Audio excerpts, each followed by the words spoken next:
Hello good day viewers, welcome back once again. Please kindly support my channel by subscribing, also like, comment and share. Today we're going to evaluate this definite integral. The integral from pi all over 6 to pi all over 3, 1 all over the 1 plus square root of the tangent of x dx, right? Okay, now we're going to rewrite this integral using the following property.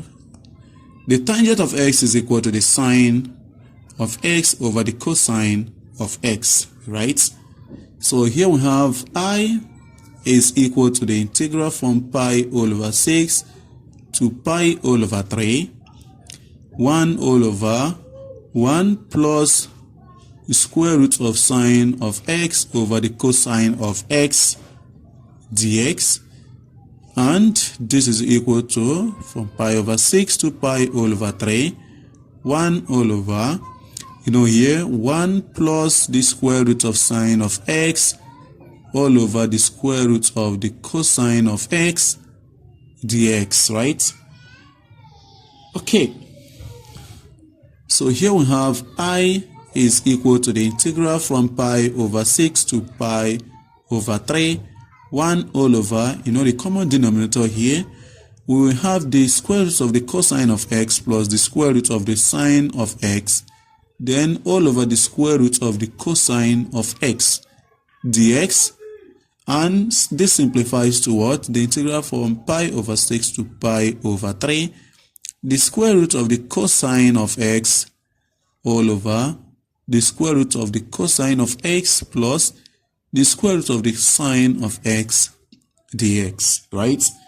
Okay, so from here let us make the following substitution. We're going to let x equals pi over 2 minus y. So differentiating both sides, we get dx is equal to negative dy, right? Okay, now here we have I is equal to the integral. The lower limit here, when we put in x as pi all over 6, y is equal to pi over 2 minus pi over 6, which is pi over 3. And for pi all over 3, pi over 2 minus pi over 3, that will give us pi over 6. And right over here, we have the square root of the cosine of pi over 2 minus y, right? Then here, all over the square root of the cosine of pi over 2 minus y, plus the square root of the sine of pi over 2 minus y. And here times negative dy. With this negative sign, we're going to switch the limits from pi over 6 to pi over 3. And, this y here serves as dummy variable, right? So we can change this y to x. And that does not affect the question, right? So here we're going to have the square root of, the cosine of pi over 2 minus y. That will give us the sine of y. But here we're going to make use of x, right? Then all over here, we have the square root of this is sine of x, right? Then plus here, we're going to have the square root of the cosine of x dx. Cool. Now from here, I is equal to this, right? And I is also equal to this. So let us add this together, right? So that means we have I plus I is equal to the integral from pi over 6 to pi over 3, square root of the cosine of x all over the square root of the cosine of x plus the square root of the sine of x dx, plus integral from pi over 6 to pi over 2, the square root of the sine of x all over the square root of the sine of x plus the square root of the cosine of x dx.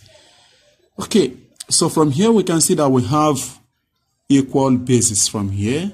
So we can write this as 2i is equal to now the integral from pi over 6 to pi over 3, the square root of the cosine of x plus the square root of the sine of x, then all over the square root of the cosine of x plus the square root of the sine of x dx.